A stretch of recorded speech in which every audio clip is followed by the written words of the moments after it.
everyone, and welcome to the debut of Hoops and Hers. I am your host and moderator, Lakeisha KB Brooks, and we have a jam-packed show for you today. We're going to cover topics that may be a little controversial for others, and we're also going to talk about some very fun topics like All-Star Weekend, which is about to start here very soon. Now, before I dive into it, I want to introduce our esteemed panel, the ladies that I think make this show what it is. I'm just here to make sure it flows, but they're the ones that make it go. So let's introduce our esteemed panel as I bring them into our conversation. We have Anne Marie, Courtney, and Keena. How are you ladies today?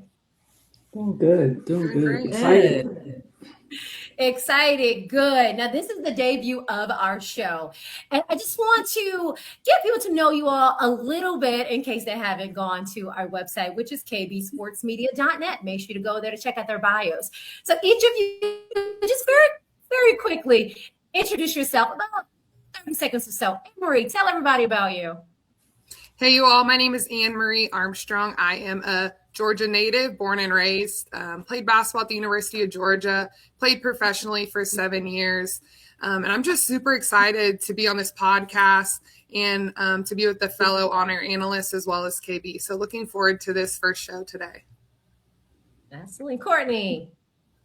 Hi, guys. My name is Courtney Lumpkin. I was raised in Newark, New Jersey. Went to college at Monmouth University, played basketball there.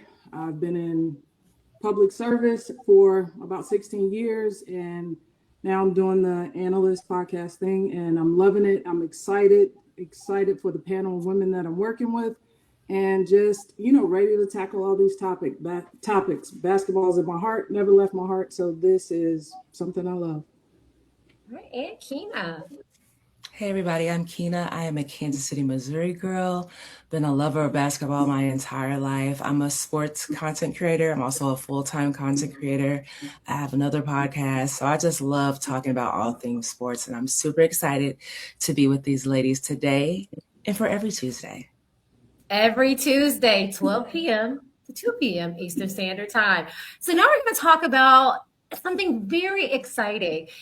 And that is All-Star Weekend in Chicago. And Keena actually will be there doing her content creation, representing herself, representing us, and doing her, as they say, big ones in Chicago.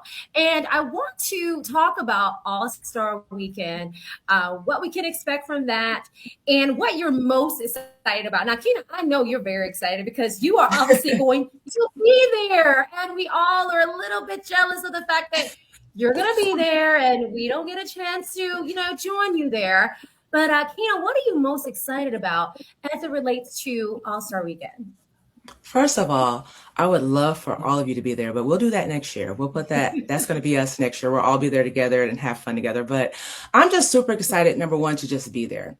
I just want to experience everything that the league has, especially in one of my favorite cities to visit. Chicago is top tier elite for me, but I can't wait for all the activations, the events. I know the energy is going to be high, and I'm going to be speaking on a creators panel, and I got invited to a private dinner. So I'm super excited about those things.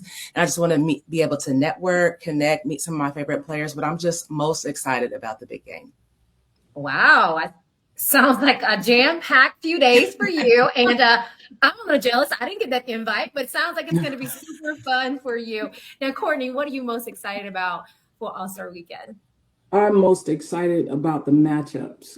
It's a star-powered lineup for Team Coop and Team Spoon. So I'm excited for the matchups that are going to happen. You got A'ja Wilson and Aaliyah Boston actually teaming up. So that's going to be great to see them on a team.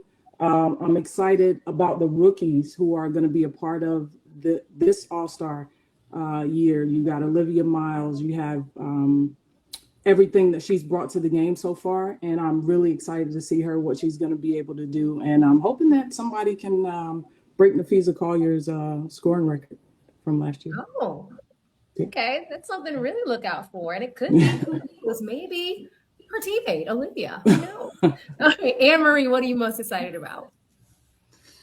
Gosh, when you're there, there's so many fun things to do. I went the last 2 years. The WNBA fan experience is so fun to walk through. I went to Coach, got a cute bag. They have personalizations you can do there. So you could get like the stamp of the WNBA logo. You can get some nice Playa Society gear, which she always does so awesome with all of her gear.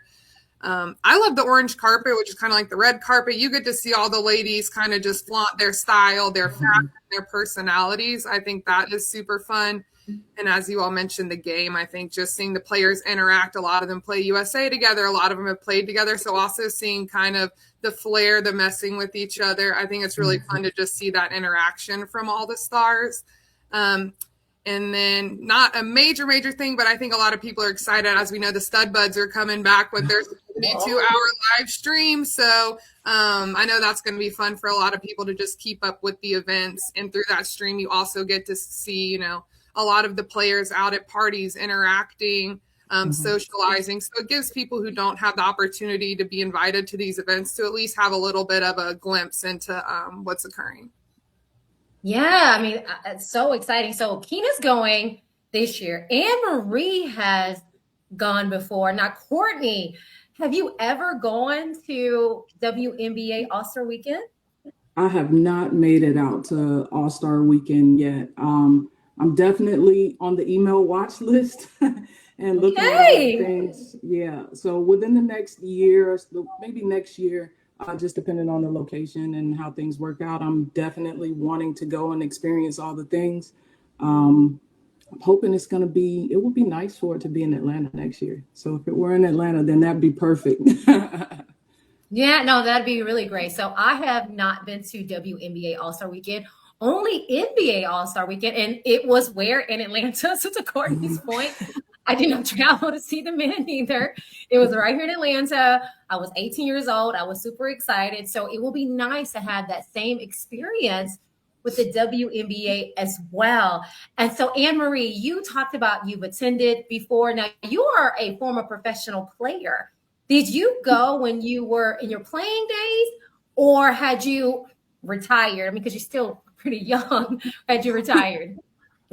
I've gone actually the last 2 years. So I went when it was in Phoenix, which was super fun. I love Phoenix, Scottsdale area. I think it's just beautiful. That one was super fun. My sandals almost melted walking around on the asphalt.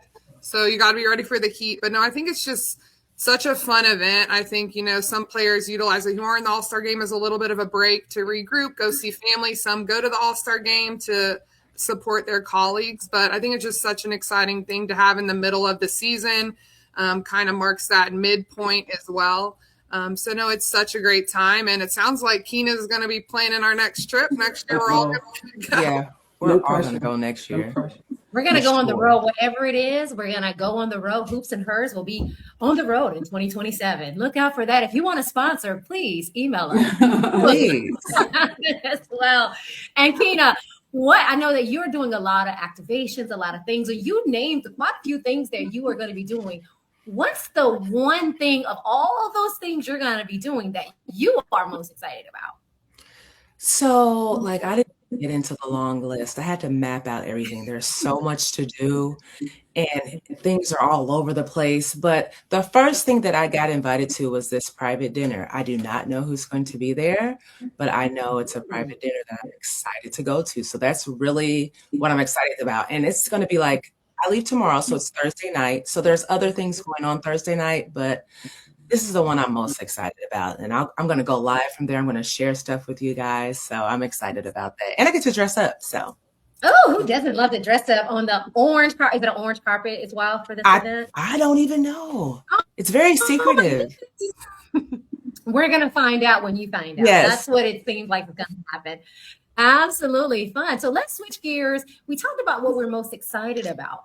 I want to know, which player do you think is going to have the biggest All-Star weekend? Now, do not forget about skills competition, three-point competition. Of course, we talked about the game itself, but of all the competitions and all the players that are going to be there, who do you think is going to have the biggest weekend? Anne-Marie, what are your thoughts? Well, she's already been mentioned, and I think she's just been at the forefront conversation for All-Star, but Olivia Miles, for me, is going to have a great, great game. And just Gosh, she has just been so fun to watch. As she came in, I mean, it's hard to adjust as a rookie, and she has just fully embraced her role with the Lynx. Amidst not having Nafisha Collier, I mean, she has really stepped in. So I think this All-Star game, I think we're going to see from her, a lot of fun, crazy passes, scoring from all three levels. And I really think just seeing her continue to be confident. I really liked what she said in an interview recently, which was that a lot of people mistake my confidence for arrogance, and I don't know why. A lot of successful people in this world are people that are confident, believe in themselves and what they do. And so for me, it just really spoke to, yes, she's playing with swag. She has that fire, but it's really just confidence, and people are misinterpreting it. But I think we'll see a great showing from her, scoring, getting all the players involved. I mean, she's going to have a lot of assists, I think, as well as score at over 20 points.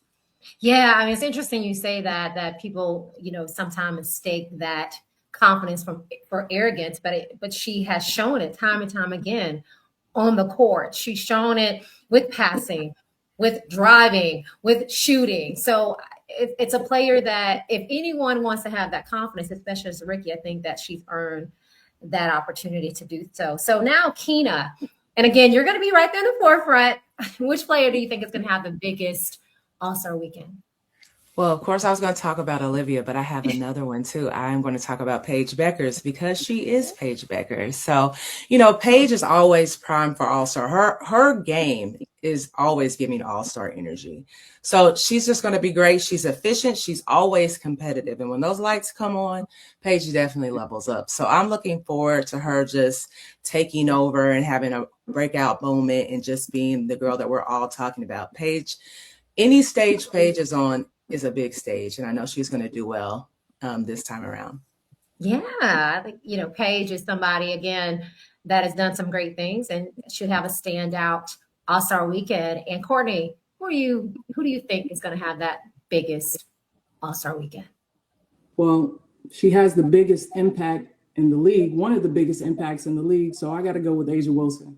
Always have to go with A'ja Wilson. 3-level scorer, rebounding, and even on the defensive end. I'm looking forward to, again, her being able to pair up with Aaliyah Boston. I think it's going to be pretty tough to get some points in the paint with the two of them actually defending the paint. But just looking for everything that A'ja Wilson is going to bring, mid-level scoring in the paint, and just being an exciting player that she is and everything that she can do. I think All-Star Weekend is always something, a way to see her shine.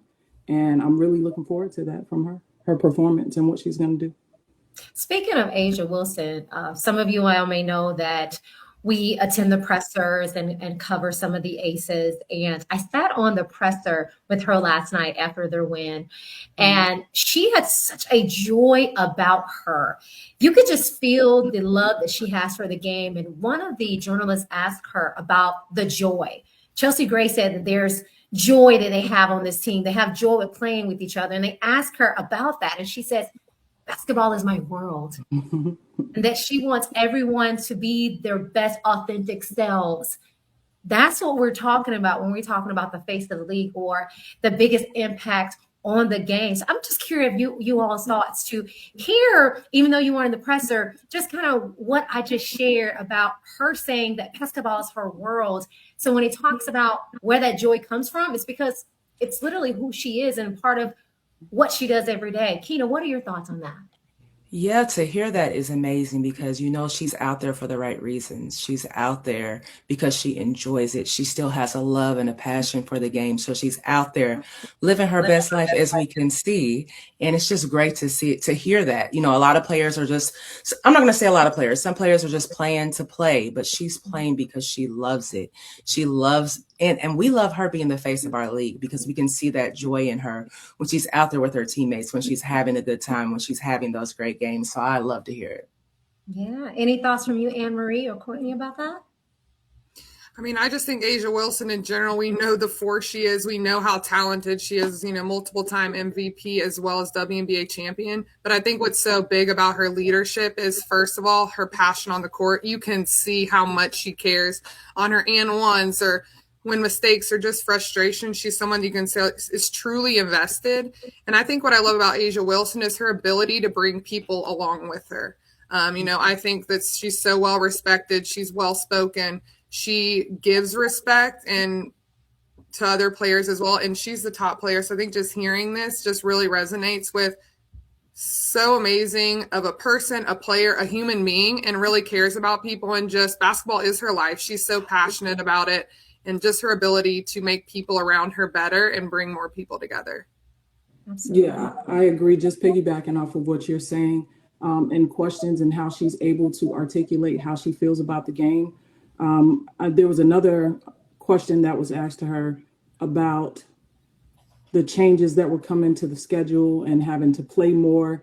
And her response was literally, "This is my job. This is my world." Like, it may be hard, it may be difficult, but she didn't waver from the challenge. And she just said, "Hey, basketball is my world." And I love that about her, as well as her approach to the game. So during the off season, she's taking care of her body, her mental health, everything to get prepared for the next season, which we see a lot of players, they don't do that. They're playing, they go to Unrivaled, or they're playing in different leagues and things like that year round. But A'ja really takes that time to regroup and give everything that she has to the WNBA season. And I think that's a different approach, which is keeping her body healthy, and I think it helps her overall performance throughout the year and how she's able to sustain. So just her approach, her mentality, and just being herself, being able to be serious, but also being able to laugh and just have fun, bringing the fun back to the game. Yeah, I think that we all can say that A'ja has done a great job representing not just herself, but the league, and being the face and carrying that for generations and generations after that. So now we're going to switch gears and talk about a topic that has really dominated the WNBA headlines. And that topic is about Sandy Brondello. And the comments that were made, or the comment that was made on Friday night against the Atlanta Dream, where she stated, in talking about Angel Reese, stating that Angel is a protected species. Angel Reese responded to that on her X and said, "Always surprised," with a clown face emoji at that as well.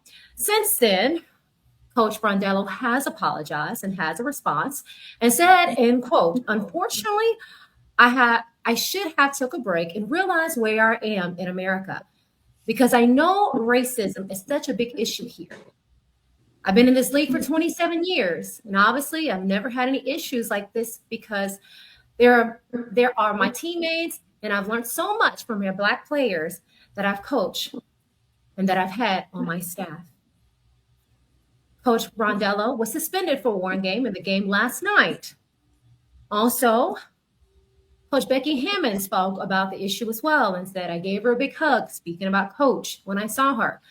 I know what's in her heart. I know her as a very high quality person, someone that's filled with a lot of love for everyone." So this topic, again, has really dominated and has been controversial on both sides. Despite what you feel or not feel about it, we've seen people that find the comment offensive and those that say, "Hey, it's part of the vernacular in Australia." So now I'm going to turn to my panel and ask you all about this particular, not comment itself, but about the suspension. Do you all feel that the comment warrant a suspension for Coach Brondello? And I'm going to start with you, Anne Marie. Awesome. I definitely believe that this warranted a suspension. I think right now, just given the political climate, what's occurring in the WNBA recently with Chelsea Gray, Alyssa Thomas was getting death threats after a very flagrant foul was called against her in an Indiana game. I just think right now that the WNBA has to continue to have a zero tolerance policy when it comes to anything that can be said that is racist. That is condescending, and this calling someone a protected species is definitely not a smart move. I know, as we saw, Timmy Spagbenley, who plays under Coach Brundello, came out to state that she didn't necessarily see it as a problem and stated that the suspension was laughable. I don't know if that was a good stance to take either, but I do believe that you have to have consequences for these kind of actions in a league that stands on equality, uplifting women, diversity, inclusion. Those things have to be at the forefront of the WNBA and has to continue to grow throughout. And as I stated, I mean, I agree with the suspension. Do I believe she had malintent or was coming from malice or being evil? No, not necessarily. But as a head coach, you have a lot more pressure on you. You have accountability, and you're held to a much higher standard than any other people, whether it's a fan. So I believe that this was the right move by the WNBA, because moving forward, we have to protect our players and we have to stand on inclusivity, protecting minorities, and doing what's right. And people might not agree. I saw some things, people saying, why did Angel feel this way? Well, that is not our decision to make of how it made her feel. If that's how it made her feel, that's how it made her feel, period. So at the end of the day, I'm glad that she was suspended. I think that the accountability that she took was great. Sometimes people like to sweep it under the rug and not state, I was wrong, I should not have done that. So at the end of the day, it seems that hopefully this has been wrapped up. Sandy Brundello has, learned her lesson and will think before she uses species or breed or words that are just not conducive to refer to female athletes or humans in general. So that's my thought on that.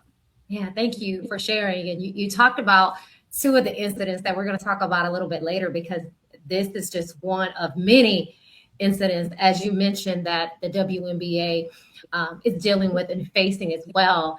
And I want to hear from you, Keena. What are your thoughts on the suspension? Yeah, and I'll speak from this as my perspective. Number one, as a Black woman, I understand how language, tone, and power dynamics show up in this league. So do I believe she should have been suspended? Yes. When you're leading a team in a league where most of the players are Black women, your words just don't exist in a vacuum. They shape the environment, the trust, and the sense of safety that your players feel. You don't want your players feeling like, hey, am I protected by my coach? Does my coach feel this way about me, or anything like that? So it just crossed the line, and it was it was harmful, especially for Angel, because she took it that way. We can't speak on how she took it, how she felt, because that's her feelings. I don't think the suspension is just for the sake of punishment. It's about accountability, which Sandy did take accountability in her direct apology to Angel. I like to say direct apology because we've seen people apologize and then not go directly to that person. So I did appreciate that part. I know a lot of people will say, well, I'm not accepting the apology. Well, it's not your apology to accept. It's Angel. So whatever she goes from there is her business. But coaches are responsible for modeling professionalism, respect, care. And when they fall short, there has to be consequences for that. So for me, the suspension signals that the league is willing to protect its players at some point, and it upholds the values that the league is about equality. So that's my perspective on it. All right. And Courtney, what are your thoughts? So in just answering a suspension, I don't know that I'm on the same side with the panel with the suspension. I do think that basketball is an emotional sport. It's extremely emotional. When you look at this Toronto Tempo team and Sandy Brundello coming to this team, they started out great. I mean, they've had injury after injury.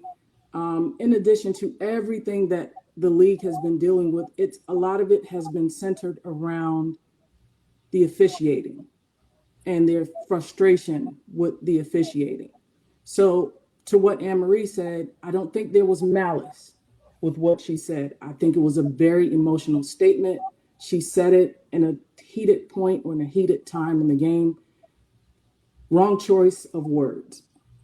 Extremely wrong choice of words. I get there may be in a different culture, this may not be looked at as a bad thing or something that is such a harsh comment.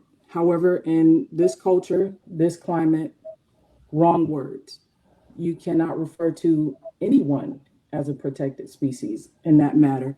I do love that she took accountability for it. I do love that she apologized directly to Angel Reese, but I think it speaks to a bigger frustration level with the officiating. I think it speaks to a bigger level of the climate that we're in right now. And you do have to be super mindful of anything that comes out of your mouth, especially when you're emotional and you have a leadership position. You are held to a higher standard. I think that the suspension was just the WNBA and the league saying we have to draw the line somewhere. And for a person who has a great reputation with other players, as Becky Hammon stated, and they know that there was no malice intended, or they feel like they know her character well enough to know that she wasn't being malicious, you just kind of hate that it falls with Sandy Brondello having high character and just kind of being in an emotional moment and that happening. But you have to draw the line somewhere. You have to say, this is not okay. And the suspension for Sandy Brondello is where the W is saying, hey, we draw the line here. Yeah, I want to ask anyone on the panel, because I heard mention that different culture and whatnot, how much should that play a factor in the suspension? The fact that someone is using a different vernacular, and because that's what they're accustomed to, how much should that have played, or at all, in the suspension of actually being from a different culture? Anyone that wants to address that.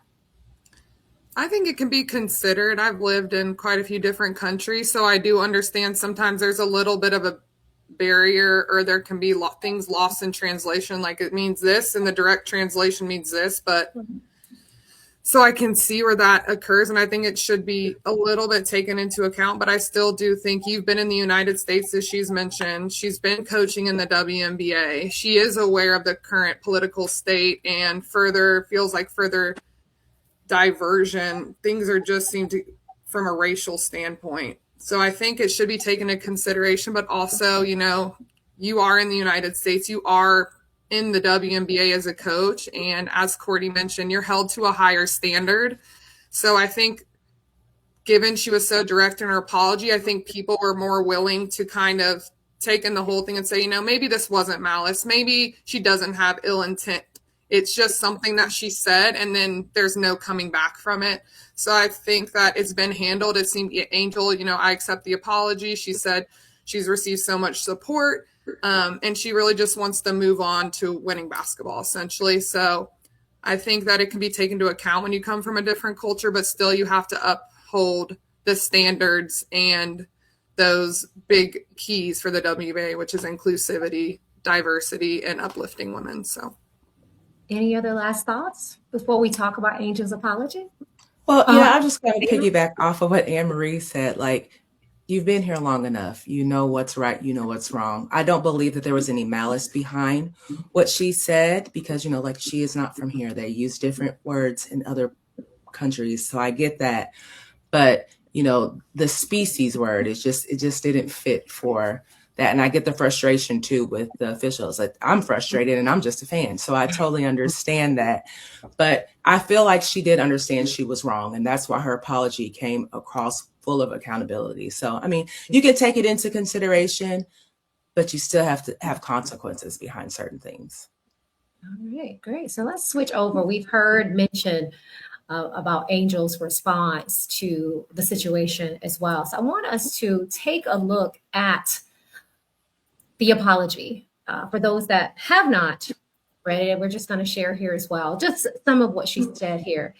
She stated it's been overwhelming with a lot of love and other things, but I am grateful that the league took action regarding what happened. There's no place for discrimination or hate in this league from anyone, whether it's fans, coaches, or players. She later on goes on to say that she's grateful that they're able to move on from the situation and playing basketball. The WNBA is supposed to be positive. We're in a great place right now. And she wants to continue that and to move forward. So what are some of your biggest takeaways from Angel Reese's response to Coach Brondello's statement? And let's hear from Courtney first.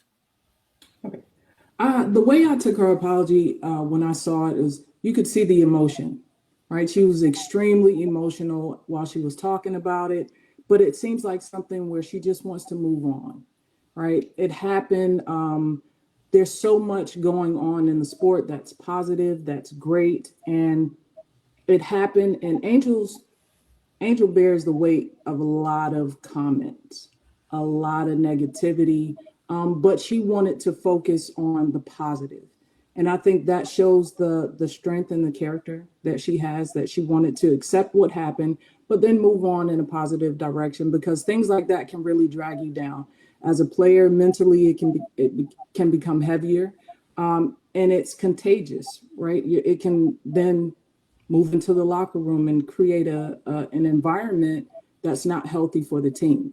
And as a strong player, a strong teammate, the strong leader that Angel is, she didn't want to dwell in what was negative, because you have to move on. They had a game that night when she made the statement. You have to move on, or else it drags down the team. The Dream are in a very pivotal point of the season, and to focus on a negative comment could really drag the team down and put them in another slump. They just had one win. So I think her response was very mature.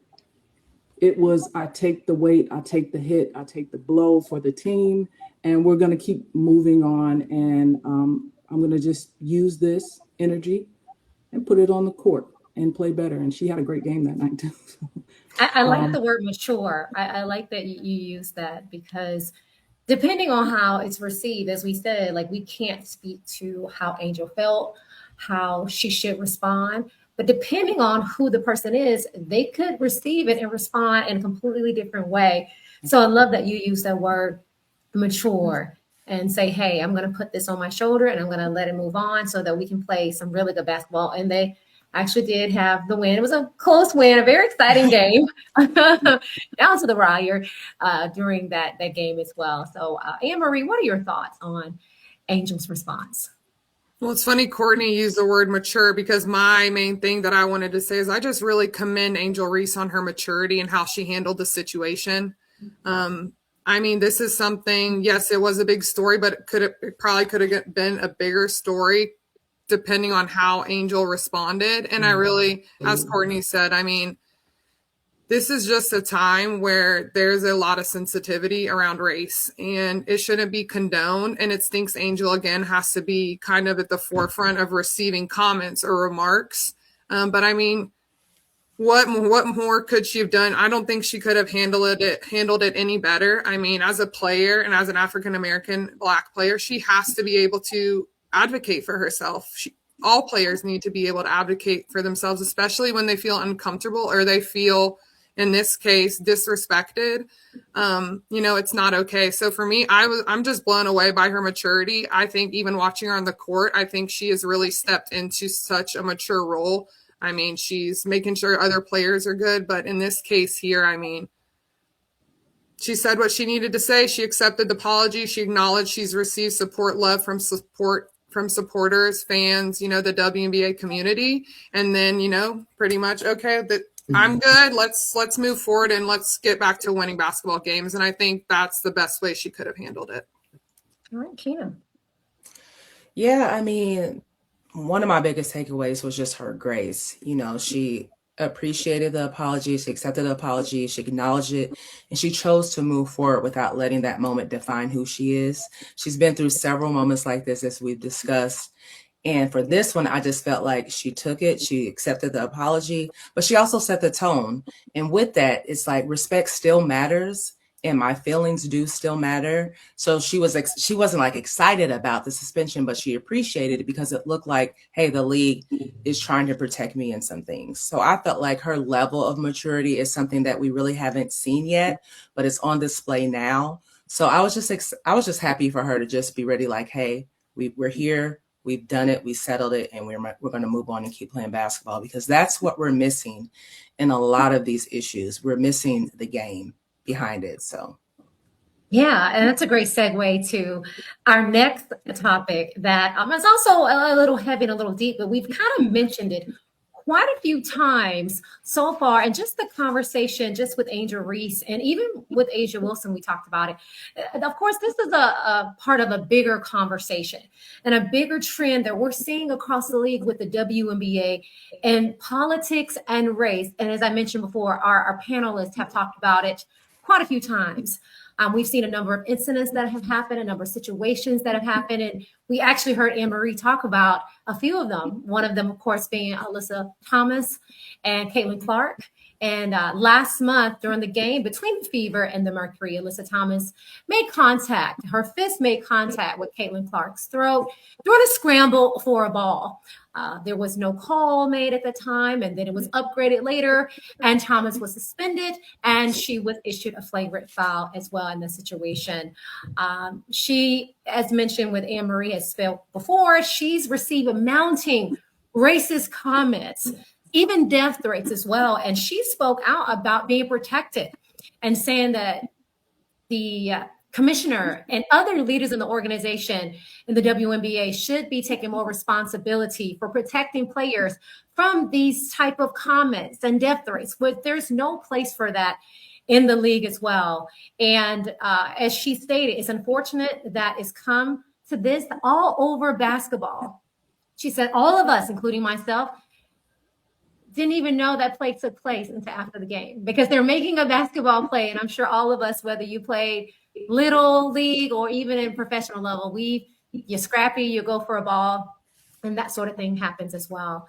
There were also other incidents as well. And I think Anne Marie may have also mentioned that as well. And that particular one we talked about it with Chelsea Gray. And this was actually the screenshot of the comment that was made. And we blurred out the N-word because we don't want to share that here on our show. But this is what was said to her in an inbox and a DM and the disturbing message she receives. And of course, this person has been released from their job for making such statements as well. We also saw other things. I don't know if you all have seen Angel McCoughtry made a comment as well. And I'll share that for those that haven't seen it. And for those that are not familiar with Angel McCoughtry, she is the original Angel for The Dream and all-star, I think, WNBA legend in her own right. Definitely Atlanta Dream legend. And this is what she said on her thread, that she hates that the WNBA has become a black and white thing instead of a basketball thing. I saw some of the comments that were made towards Angel when she made the statement. Some supporting and others that did not support what she said as well. So there have been a lot of things. And the last thing that I'll highlight before I hear from our panelists is Commissioner Adam Silver. And Adam Silver is actually the NBA commissioner, but also works heavily with the WNBA commissioner and what he does. And he frankly said that the situations have happened, and he was speaking mainly to the Caitlin Clark situation, and situations, I guess, is become a political football in this country. And that's what he said, quote, political football in this country. So we have all of these situations that I spoke of, and of course the panelists have spoke of as well. And I want to go to you all because this is a bigger issue than just a comment about protected species or a comment about calling someone the N-word. It is a bigger problem that seems to be going on in the ecosystem for the WNBA. So I'm going to ask you all, and I want to start with you, Anne Marie. What impact do you think that politics and race have had on the growth of the WNBA and its identity? I mean, I think the impact has been pretty huge, and I think we're able to see that. I would start with, saying, first of all, the rapid growth lately. I mean, Caitlin Clark and Angel Reese coming out of college, I think that sparked a massive interest.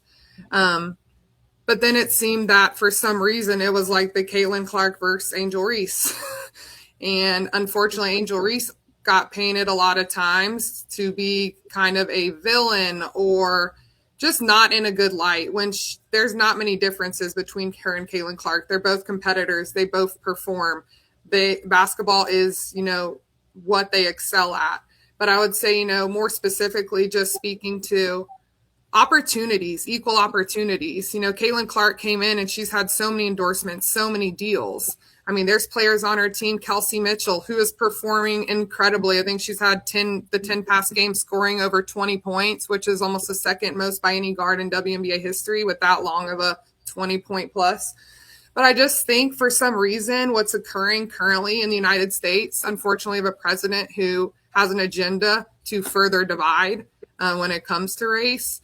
And then it seems also in the WNBA with, unfortunately, Caitlin Clark's fan group as well. A lot of them are the ones that are sitting on their computer after games. It's the reason Alyssa Thomas, and her fiance, DeWanna Bonner, they also have kids. There's a family there, you know? So it's like, it's a lot of things going on. And how I really feel is that, the commissioner, Kathy Engelbert, she has to do more. She has to use her voice.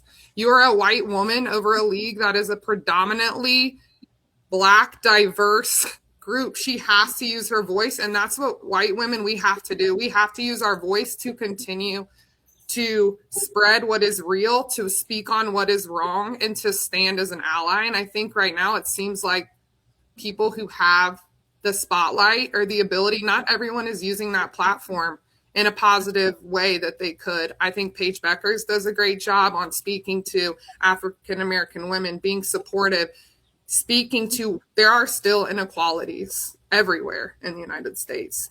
It's just some people prefer, who are doing well and thriving, they don't want to look at it because it's going to change things for them. But I just think the political stance in the WNBA, as well as in the United States right now, it's rough. And, it's 2026. I wish that I saw things continuing to get better, but it's really sad. And I'm obviously not a person of color, but I have a lot of friends and I've been in the basketball world. And I just really think it's sad to continue to see someone's getting a message. Chelsea Gray's getting a message from someone who works at a Hotel Grand Vacation. Like, dude, now you don't have a job. And, where the WNBA couldn't necessarily do something specifically to him, I think with that occurrence, as well as Alyssa Thomas occurrence, Sandy Brondello thing, it had to be a suspension. They have to control the people and the things they can control. And I would say politics has had has contributed a lot to the WNBA's growth, as well as the identity. Yeah. And Courtney, what are your thoughts? So when you talk about the impact that politics have, the thing that comes to mind is exactly what Chelsea Gray said when she mentioned, and people tell us to just kind of like shut up and play basketball. Even if that were the case, even if they were just playing basketball, there was a letter that came from Congress, I believe it was. I don't want to say the wrong thing, but the letter and the attention is coming from outside sources that address specific players and specific situations. And you just kind of wonder, like, well, what was the motivation behind that? Because that's not the first really physical play to happen in the league. The league has traditionally been a physical league. A lot of players talk about their rookie moments when they're welcome to the WNBA league, because it was a physical moment where they ran into a screen, they were fouled, something happened that spoke to the physicality of the game, that said, hey, welcome to the league, welcome to the big girl league, right? You're going from college, so welcome to the pros. And it wasn't a race thing. It's happened to everyone. There have been fights, there have been scuffles that didn't get the attention of Congress, that didn't get the negativity, like the threats to other people's lives and families and the hatred. And it's just like, what brings about this tone now is really sad. Like, to speak to what Anne-Marie said, it's really sad that it's not about basketball. It's not about the skill set. There are all these other things, whether it's a Caitlin Clark fan, an Angel Reese fan, or if it's happening either way, it's just sad that people have such negative things to say to players who are just going out trying to play and live in their passion, who are trying to provide for their family, and just still have a positive impact on the kids who are coming up. It's sad that we now have people who are sitting behind the computer screen or behind their phones and sending these hateful messages. Yes, freedom of speech is a real thing. You can say whatever it is that you want to say, but I think there's always consequences when you make certain comments. So the politics they haven't been the best for the league, and I think just as well as it can influence it negatively, there's a way for it to be and influence positively. And I think we maybe need more politicians to step in and do something positive. Maybe the league needs to do something different to counteract that. I don't know what the answer is, but I mean, there's always two sides to it. Yeah, it's always You can have always the other parts. balance. And it's funny that you talked about being basically initiated. You know, you and I joked. I remember going from middle school to high school, and I told you about the one girl that just gave this crazy. She just always did these crazy screens and pics, and you're just like, "Girl, what are you doing? We're on the same team." So it kind of reminded me when you said that, and we were both Black girls. That sometimes you remember that time when you were welcome to high school, college, pros, whatever that is as well. So great point, Keita. What are your thoughts? Wow, it from listening to both Courtney and Anne Marie, it's the same thoughts. It's really sad that this is 2026 and we're still dealing with this. It's really sad that this is the state of what our country is in, and it bleeds into basketball, which is supposed to be fun and exciting, and we're not getting that. We're getting mess. Like Adam Silver, I really, really want him to stay out of women's business and focus on his league, and Kathy really dive in and focus on what the ladies of the W need protection from. And I feel like that's being missed. And I just hate to see that. I hate to see what Chelsea Gray has gone through. That was completely unnecessary. And now this man doesn't have a job because you decided to be disrespectful to someone that has done nothing to you. And the fact that we have to see that and we have to watch these ladies go through these things, whether it's Angel Reese, whether it's AT, Courtney Williams dealing with someone that had something to say to her, even though Courtney's always going to clap back. So that really didn't bother her none. But it's sad that we have to deal with racial issues in sports. And right now, with everybody coming to watch the league now, with Caitlin and with Angel being there, it's not becoming fun for some people that really just want to enjoy the game. So I really wish it didn't play a part, but it's playing a real big part in the W right now. Yeah, it's interesting that you all kind of are sharing the same sentiments with this. I think that when we saw Angel and Caitlin come in, it did welcome in and usher in a lot of new basketball fans for women's basketball who never watched it. And I always like to say, we welcome you. We've been around for quite some time now. We're on year 30. Thank you. Where have you been, right? But with that, you do see some of the other things, the negative things that come along with that as well. Because you can just think about it, just from everyday people, we as people experience people that feel they can say things on your comments or in your inbox. Can you imagine how more amplified that is when you are an athlete or a celebrity or whatever you are and you're in the public life, where people feel they have the right to say that because they're a fan and they can say whatever and they're untouchable. And I will tell you, I've contacted jobs too before. Let's look at my HR background. I've contacted a few jobs as well because I think that it's bleeding over from what we're seeing in society, and it's bleeding over into our sport. And so what Keita's point is, we just want to watch sports to be entertained. That's when we're supposed to get a break from all the shenanigans of life, our job, of craziness, of politics. We're supposed to just watch sports and be able to get that as well. So that's why I want to ask you all and switch gears and talking about that balance. How should the WNBA balance this? Because those social conversations are going to happen. We even saw this, even speaking of the NBA, they did a lot of the political things and still play basketball. It seems like the WNBA is still trying to find their way of how do I balance everything that's going on in society, these social conversations, even these race and political conversations. But we also need to make sure that we're focusing on the very product that we have in front of us, which is actually the game of basketball. I want to start with you, Keena, because you kind of talked about making sure there's accountability and Adam Silver doing what he needs to do because the men's game still, LeBron needs to make an announcement and the schedule needs to Thank be you. made, right? So you focus on that, right? And the women we have our own things to focus on. So Keena, how can that balance take place? I think the balance can take place, and I think the WNBA can do something about it by having these conversations and by being intentional with how the conversations are handled.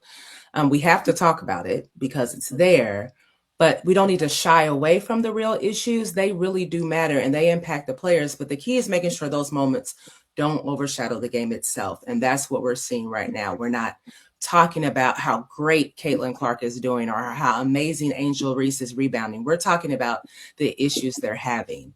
So I think we can talk about it and we need to support the players involved, but we also need to always shift back to basketball because basketball is the main character here and we're losing sight on that. So I think if the league leads with like transparency and then lets the athletes voice and guide the conversation, I feel like it can create space for both things to coexist because we're dealing with both things. We can have those conversations.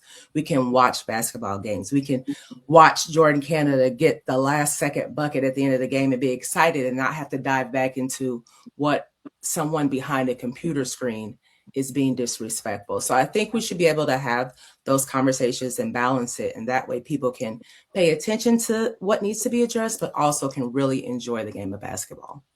A great point, a really good point to that. I think the biggest question is, well, how do we do that How? if people are afraid to step up or they don't want to step on toes or things like that? So, Courtney, what are your thoughts on that?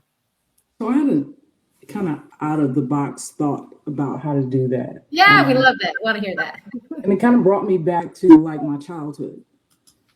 I've watched so many WNBA games, whether it's like on the app, on TV. When I was growing up, there were commercials that the NBA had that were like jingles, right? I want to be like Mike. I want to be like Mike. Like, right. So I think, That was I beautiful. think like marketing, there's a lot of dead air in between WNBA games on the app. Where are the commercials that say bullying is not okay? And play those as many times as I get the game break and the little song that plays with the game break. Let's have some more current highlights because there are commercials that show games from historic games, but let's get those things more recent of what's going on around the league and play those on rotation for advertisement. Let's get some more player messages at the beginning of games. I think that's a great thing. You play a message that is standard from the league that is played before every game about how you should conduct yourself, what the league is okay with doing. You'll be put out of a game. Will like consequences if you don't behave a certain way. I think it's important to play those messages at the beginning of every game, and also put people in positions to enforce that. So commercials, marketing of, efforts that are being made, because I'm sure there may be some behind the scene things that are done, panels, forums, and things like that, but we don't hear about them. We don't know about them. So maybe some of the commercial spaces, hey, the WNBA worked on this initiative. We did this. We donated to this organization in support of, right? Everything, a lot of things is just time. How much time did you donate to the cause? Did you educate yourself about it? Can you educate the public about it? How do you educate the public about it? So I think, again, commercials, marketing, messages at the beginning of games saying that we don't tolerate it. There's zero tolerance. We don't want it. We don't condone it. So sometimes it's just communication. I think just saying the things, having the conversation. Yeah, and I love that idea. It's kind of like a state of the WNBA. If you're part of a lot of member organizations, they'll have state of whatever, state of HR, state of, basketball or whatever it is. Why not a state of the WNBA? I think that's kind of what you're leaning towards, Courtney, where it's like, we're hearing, we know what's going on. Give us the updates as well, so that, again, we are in tune to that, because it does seem like There's things that are happening behind the scenes because I'm pretty sure there are conversations, there's forums, there are panels, decision making being done behind the scenes. But what I'm hearing from you, Courtney, is a little bit more transparency will be helpful, and accountability will be helpful as well. So everybody's accountable, because when you go to the games, they'll tell you, if you do this, that, and the other, we have the right to escort you out of the game. Those things are said as well. So I like what I'm hearing. I don't think it was that much out of the box. I think it was, to me, pretty obvious things that we could do as well. Now, Anne Marie, what are your thoughts? Well, I love what Courtney had to say, but I think with everything going on, having, as we've mentioned, like the WNBA commissioner, but speaking up, addressing it, but let's be proactive. Why do we always have to be reactionary? It's like something happens. Why, as Courtney said, why can't we have the WNBA, more Instagram posts, more things? The WNBA does not tolerate. We do not stand for. This is what we do stand for. You know, there's so many new fans. I mean, like you said, a lot of people just started getting involved watching women's basketball. I mean, it's phenomenal for the growth, but there's also an education point that needs to be made to these people of how do we act? How do we treat people? And if you don't, this is what's going to happen to you. But I think the WNBA needs to remind its fan base, the world, and everyone that we stand on, you know, diversity, inclusion, safety. We want our players to be able to feel safe enough to speak their mind, and then also know that at the end of the day, who is in these leadership positions will make decisions and will speak up on their behalf to make sure that the players do feel safe and comfortable. And I think, honestly, I don't remember seeing anything recently that speaks to any of those topics that Courtney's mentioned. You know, it can be, instead of putting game break for 2 minutes on the screen on the WNBA League Pass, let's put a message. Let's have a voiceover. Let's have players. Let's have people who want to speak on this. Give people an opportunity to use, where there's so many lulls in these games. You can speak to it pre-game, halftime reminder, but it just doesn't seem to be communicated at all. And it's always a reactionary to something that happens that was not okay, that was not condoned. And then the next time it's addressed is when something happens again. There's nothing that's proactive, in my opinion, that's reminding people the characteristics, you know, that you should carry and how to treat people, honestly. And I want to ask you all a question about the whole idea of DEI. And as someone that's worked as a VP of DEI, representing 60,000 people, I can tell you it's a tall task to be able to accommodate 60,000 people in 140 countries, as I had to do. So I know that there's some challenges that they may have as well. Yeah, Emery, it was a lot. Did it for 2 years. What are some methods that the WNBA can do? And I can give ideas from a DEI perspective, you know, but I want to hear from my panel.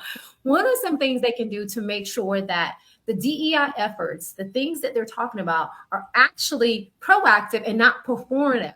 They're not just doing things because it looks good or sounds good or whatever, but they're actually putting things in place to make sure that people feel welcomed. They're intentionally making sure that people are included. But one thing that I want to also ask you all is, how do they make people feel like they belong? That's the hardest of all of them, is how do players, fans, everyone feel as though they can belong in this ecosystem of the WNBA? And I'll start with you, Courtney, because you had a lot of great strategies as far as marketing communication. Well, what are your thoughts of how they can be more proactive when it comes to DEI and also the B in belonging? That's really tough, because where do you start? And I think a lot of times when it goes like, where do you start with a problem? You go to the data, to the information. Where would that come from? It would be player feedback, right? What is this resounding message from the players, the coaches? And you take that information some kind of way, quantify it, and then make a plan. So I don't know where the data is, where the research is, to be able to say, here is the problem and here's where we start. And I think the first thing that you need to do is get the feedback from the players and the staff and all the people who are part of the organization. Now, I think with the players, trying to think of the name, it's I'm getting the letters wrong, but it's the Players Association that represent the voice of the players. I think that's where you start because they get that feedback, they get that information. So the conversations, not just being the conversations about what happens with the money and everything, you just kind of wonder how often those conversations are happening and how often changes are being made based on the feedback that you get from the players. So more meetings with the Players Association, more transparency with what's going on in those meetings. I think that's the best way. That's the place to start. But I think it's such a convoluted thing. And it's so big. It's like, this is a team of people. This is a huge job. So starting with the data and just getting the feedback and having the conversations. Always start with data, qualitative and quantitative, to be able to know what the problem is, like what is the issue, and then we can handle it. And then, as always, do a state of DEIB for the WNBA once we did figure that out. And Marie and Keena, what are your thoughts of what they can do to be more proactive for DEIB? That's difficult. That's a really tough question. Like Courtney said, you do start with the data. But for me, if I'm thinking of myself and how I can feel like I belong somewhere is if I see people that look like me in certain positions that I feel like I can go to them with issues I may have. Let's say if I'm dealing with racism with my coach or anything like that, I want to be able to talk to someone above that can feel what I feel. So sometimes having people that look like me or that can understand me and my feelings in those upper positions would be helpful. And I'm not saying they don't have that. I'm just saying that's one thing that can help. Yeah. Anne Marie, any thoughts from you? I can resonate in kind of what Keena just said, like people that look like you. And I know I said this earlier, but for me, a lot of times these upper management people are in these roles where sometimes once you're in these upper management roles, it's hard for people to be removed from the roles. You know, you're so far at the top of the food chain. I'm like, who even hires them or who makes these decisions? I was having the conversation the other day, but I think it's players have to feel comfortable and players have to feel supported by these people that are in more leadership roles. The players can continue to say what's affecting them, what's happened, who's messaging them, who screamed something crazy at them while they're walking through the tunnel. But if, in my opinion, if the larger leadership who might not look like majority of the league don't step up and use their voice and advocate, I just see it continuing to be an issue, and I think that the players want this to be addressed. In my opinion, it's not really being addressed, or it doesn't seem to be the forefront of what the WNBA wants to be known for. Yes, if you read about it, that's what it says, but there's no reminders right now. There's no, as we've discussed. So I think people at the top, you have to be an ally, you have to be an advocate. If not, I think you got to go. I think Kathy, the commissioner, Engelbert, she needs to do a better job. I don't know if the players fully feel supported by her. As we know, this year was a long negotiation, trying to get terms for the CBA and such. But, I just really feel like, as you said, you're going to feel included where you see people that you relate to and that look similar to you, but also regardless of what you look like, this is a place where we all need to be working together to better not only the WNBA and everyone's experiences, but also so much that's occurring in the outside world. Absolutely. I think that's beautifully said. And I think that we gave really great ideas. Of course, I won't be resolved overnight. This is an ongoing conversation for the WNBA, and of course, in partnership with the NBA, to make sure that this is addressed. And hopefully there'll be some conversations at All-Star Weekend. There'll be a lot of influential, powerful people at All-Star Weekend. So this is a great opportunity for those that have a voice to be able to speak out and get the ball rolling there. Let's talk about some report cards. Who loved report cards growing up? Anybody loved report cards? Absolutely not. I loved school. I loved report cards. And right now we're going to give some mid-season report cards out to a few teams. Now, I don't know if you all are going to agree on some of these teams, but we are now going to ask our panel to give out a report card, and we're going to give out some grades. All right, ladies. I want to know. You got to get two teams here. Which team earned an A? That should be really easy, right? And then which team earned an F? So this should be really fun to hear your thoughts and, of course, dive into why you think that. So, Kina, I want to hear who's getting an A and who's getting an F from Professor Kina.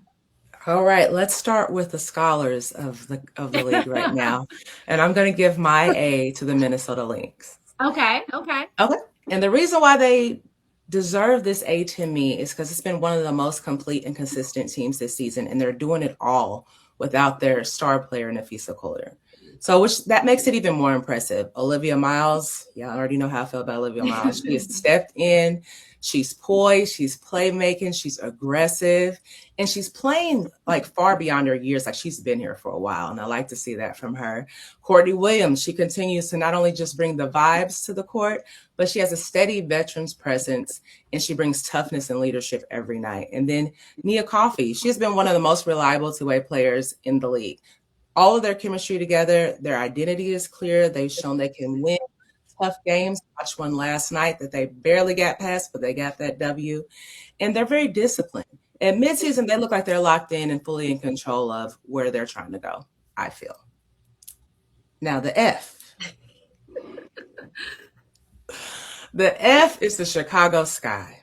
And the Chicago Sky get an F because even with all the changes they tried to make by removing Angel, bringing in great players, the results look the same. And I really think it has to really do with the unseriousness of their front office. It seems to be and continues to be an issue year after year. And even if you're bringing in players like Skylar Diggins, who now has an issue with the Sky, you're bringing in Rakia. Now, Rakia got hurt, so I can't blame that on her or anything. But you try to reset the roster, and nothing has really shifted in a meaningful way. It's just too much inconsistency that's still there. Their late game execution is still an issue. They'll go up in some games, and then when it comes down to those final minutes, they can't get the W. We saw it the other night with Atlanta. Like, they came back from being down 22 and still took an L that night, even with Angel Reese off the floor. So on top of that, like I said, the front office it's just a disaster at this point. So it's just like looking at that when you're taking the team and when you're taking the front office, it's just not working. You add in injuries and everything else. It's just no change over the past couple of years. So that's why I'm giving the Chicago Sky an F. What would you think if I told you that the players are still very optimistic, or at least they say that in their pressers? They seem to be bought into Marsh's system and what he's doing. What would you say to that? I would say that I'm not saying they have to say that. I'm saying they are optimistic because they want to see change. So I feel like they are optimistic, but once after this midway point, we'll see how they feel a little bit later. I already know how Skylar Diggins feels. So we're just going to go from there. And I feel like maybe they are optimistic. They want to see better for the Chicago Sky. But right now, the math is just not mathing. I'm going to ask you another question. Do you think Skylar Diggins is going to play for Chicago again this season? I do not. I think there's more Skylar wants to say too. And I think she's going to end up saying it at some point. And then it's going to be like, okay, well, either she needs to go or she wants to go. So I do not think that I will see her suit up in another Chicago Sky uniform. Okay. So we're going to note it right here. July 21st, Kina said she's not going to play another game in a Sky uniform. Okay, Courtney, let's go to you. Let's hand out those report cards. I'm going to start right where Kina left off, and I'm giving that F to the Chicago Sky. But I'm going to say for a different reason. I feel like almost like they rage bait players. Like they come there with this promise of this facility, and we still don't see the facility. You get a star-powered lineup, right? You have Dejanay Carrington, who's on the bench. Skylar Diggins. You get vocal players, strong players, Natasha Cloud. And then you don't give them the things, or seemingly not giving them the things that they're promised coming to the organization. And then that's just going to create a bad culture. I think the one bright spot in Chicago has been their rookie who stepped in and played great for them. And I think that's just rookie energy, right? You're new. You just want to get out there and make a name for yourself and play hard and do everything. But that organization and everything that they're doing, it's just really bad. I think it's really bad historically. And at some point in time, when do you make the change or get to the root of the problem to make the change? Because a lot of talent is there and they have a lot of potential, and it's just really sad to see that organization not doing anything. My A is going to go to the Golden State Valkyrie. I think that what Natalie Nikise has done with that team is amazing. They're exciting to watch. The city is bought in. You have Gabby Williams and everybody on that team, Caitlin Chen, they know their role. They play hard in their role day in and day out. And they're just an exciting team to watch. So my A is going to go to Golden State Valkyrie, having almost 9-game win streak. They lost to Washington, but I mean, Washington is one of those teams that, they're having all the tough games. They're very close in these games and they have the potential to do a lot, but Golden State is a tough team and they're in the top 3 of the league right now. And yeah, I think they're going to be a big part of the conversation later on in the season. Yeah, and I want to ask you about Chicago as well. You mentioned about a rookie, and I'm assuming you mean Sydney Taylor, because they also have Gabriella Hawkins as well. That's also a rookie there. And so what are your thoughts on that young core? Because Camila is also still very young as well. So they do have very promising young talent there in Chicago. What are some of your thoughts on that young core that Chicago has? I think, like I said, they have all the pieces in place to be great. But I think this is the importance of morale and team chemistry and having things right in the office and in the locker room, because the pieces are there for them to be great. And you kind of look at it and you're just like, well, why can't they still get it together with the team that they have? And I think it's just that it's defeating sometimes. It's defeating to play such a hard game and like their facilities aren't top tier. So it's defeating to like go back into a locker room that, you're not necessarily happy to be in with how it looks. So I think the core is great and it's promising if they can ever get the facilities part of things right, the management side of things right. They have all the things that they need to be a successful team. It was very unfortunate for Rickea Jackson getting hurt because you kind of want to know what the season would be like if she didn't get hurt. Like, would it still be the same losing streak, or would all these things even matter if they were winning? So I think they still have a promising group. It's just getting everything else together for that organization. All right. And let's go to our final report card. Anne-Marie. So my A goes to Keena, Minnesota Lynx. I think, with Nafisha Collier's injury, I think a lot of people, they have talent, but I think it was just that being their main go-to. And who's going to fill the role, and are we still going to be able to be a contender? And I think not only have they shown they're a contender, but obviously they've shown they're one of the top teams without her. So I just really commend, I think Cheryl Reeve has done a great job making everyone buy into their role. Everyone on Minnesota kind of plays within their role, I think. And I think that's something that's, really important. You have new pieces as Nia Coffey's come in her first season. Her best statistics she has had since being in the WNBA. You had Natasha Howard, great pickup. I love her game. Stretch four. She can score on all 3 levels. She's versatile. She can pass. She can finish.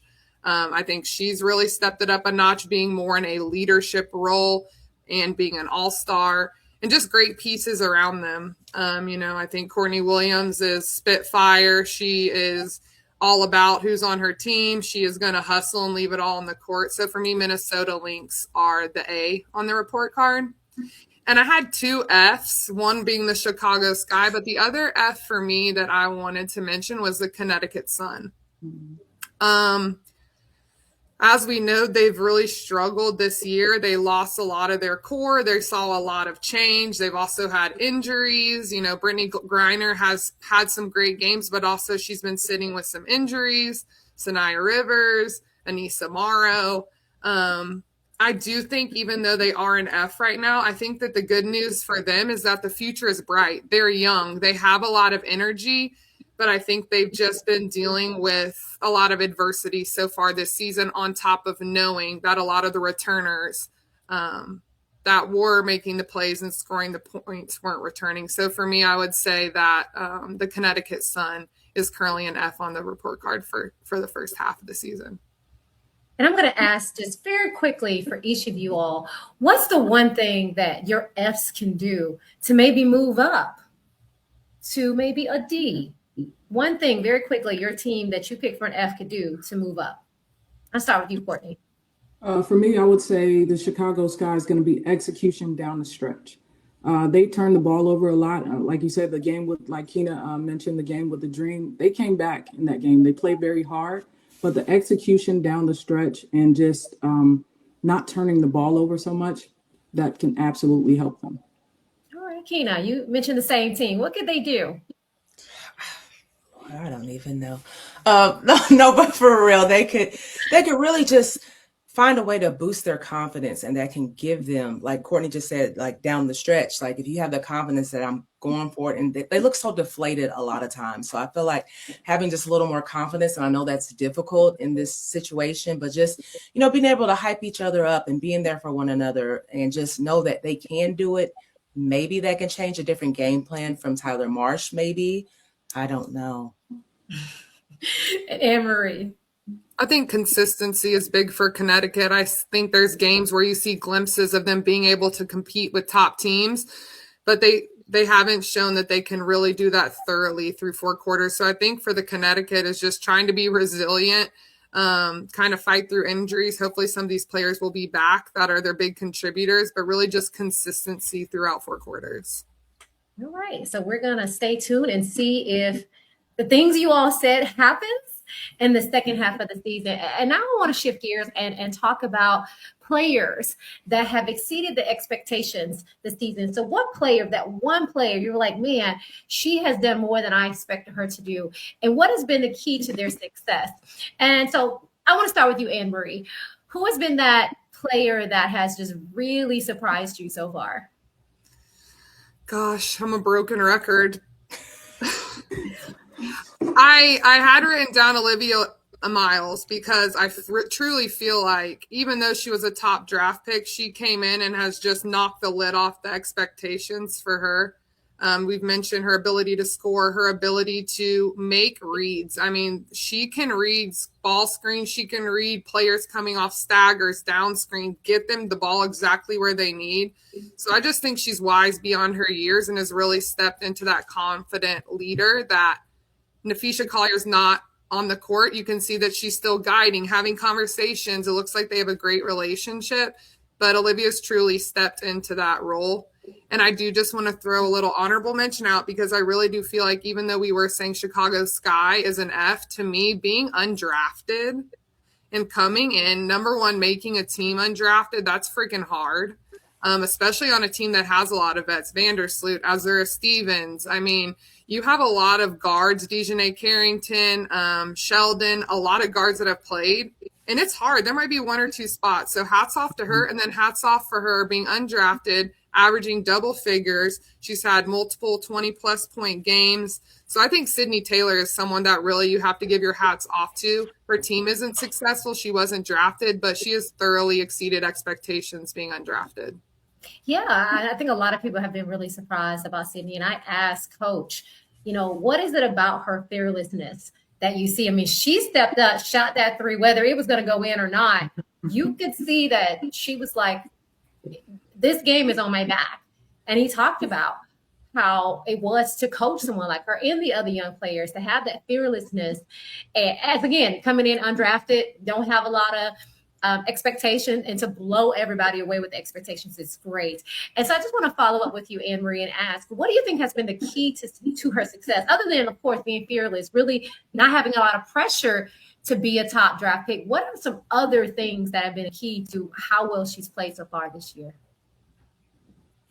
I haven't necessarily seen this, but from what I would say, I would just say her work ethic. I mean, when you come in undrafted, you have to be determined. You have to every day put in that extra work. And what she's doing on the court just shows how invested she is and how determined she is to do it, and that I'm going to do it and I'm going to succeed.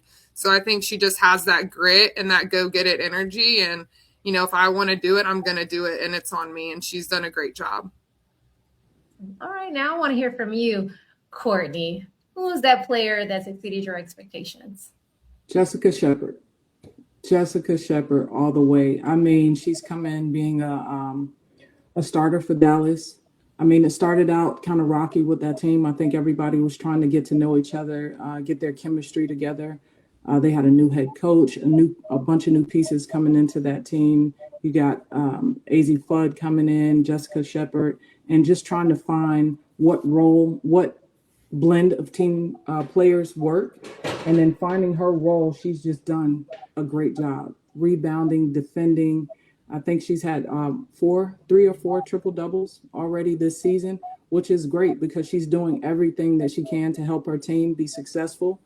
When you're playing with Paige Beckers, Arike, and AZ, you've got talent around you. And I just think what this team is doing right now is really amazing. They started, like I said, they started out rocky.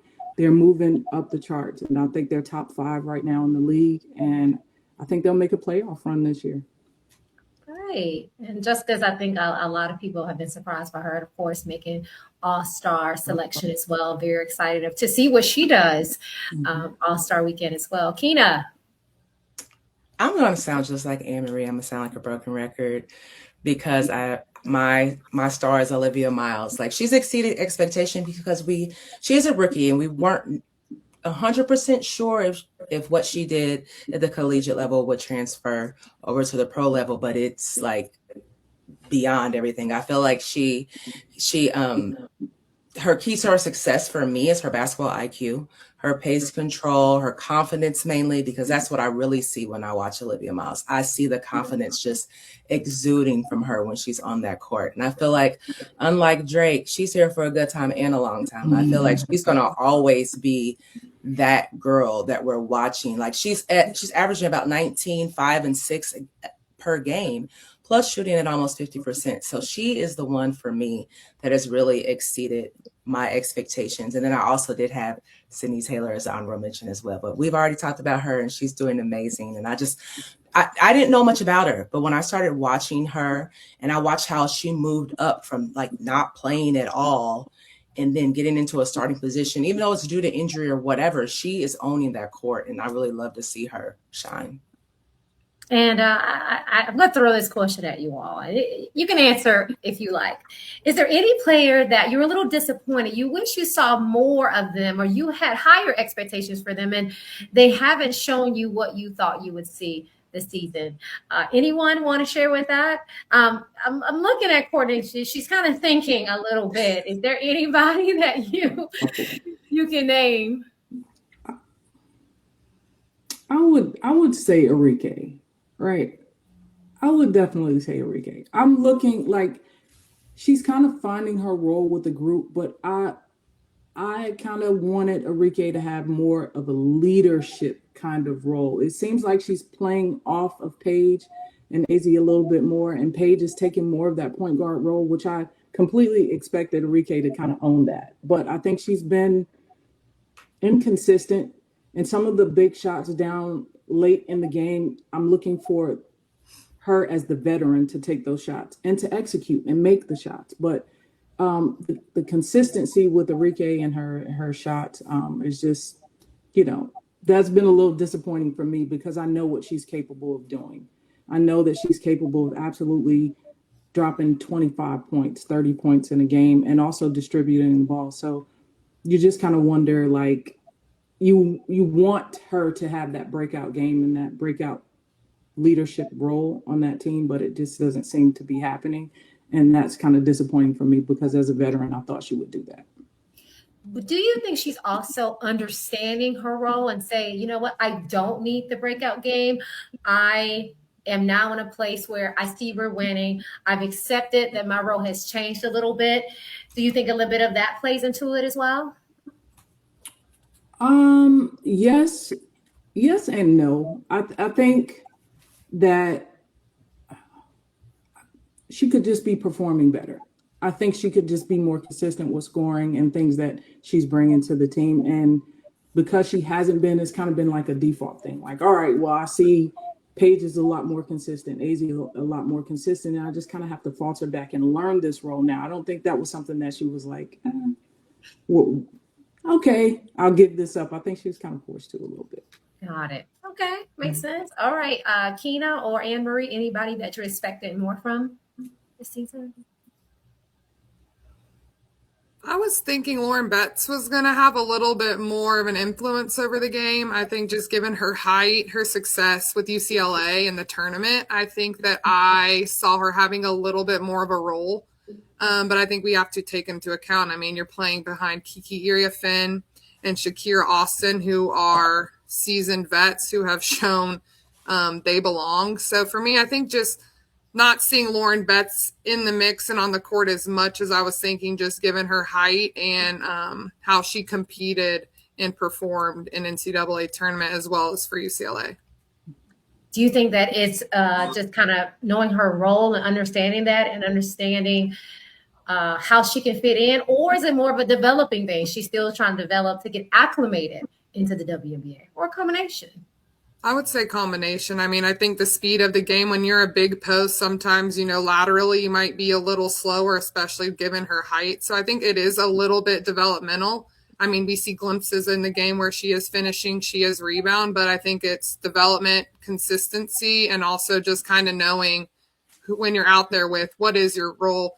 You don't need to be taking a lot of the shots given the rest of the roster with Sonia and the other big post players, but I think it's a little mix of both from a developmental standpoint and, truly embracing your role and what the Mystics need from her.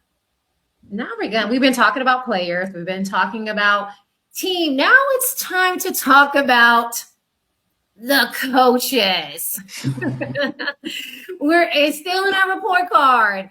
And I want you all to think about who is that coach that's probably on the hot seat. We've heard a lot of buzz, a lot of things that have happened in the first half of the season. And Anne Marie, I want to start with you. If there was a coach that you feel was on the hot seat going into the second half, who would that be? I think given the report card grade that we all kind of agreed on, for me, it's Tyler Marsh with the Chicago Sky. In my opinion, looking at his roster and the amount of veterans he has on the team, very seasoned veterans. I mean, as we mentioned, Skylar Diggins, Courtney Vandersloot, Elizabeth Williams, and Natasha Cloud, Rachel Bain. There's a lot of veterans on this team. And it's not working. There's not flow. There's times on the court where it just does not look cohesive. It looks like a bunch of individuals out there, and, that's the coach's responsibility. We've also seen how he's handled the Skylar Diggins situation, averaging 14 points, over 4 assists. We're going to bench you. So maybe that's the answer. I don't think that was a great decision. I don't think really how he answered questions on it and addressed the issue was great.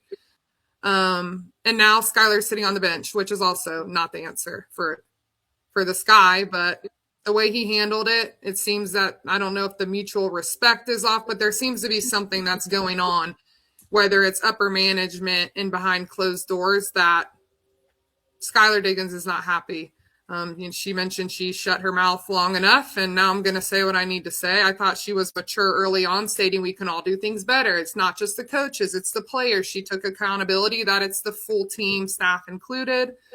And then she got moved to a bench. So I don't know if she said something that irritated Tyler. I don't know if this is actually the game plan or just one of those things that it's kind of like, go against me, then respectfully, you're going to get to sit on the bench. So I don't know if it's a power, what's going on there, but I just think it's really unfortunate given the players they have, the roster they have. They should be competing at a much higher level, given who's on the team.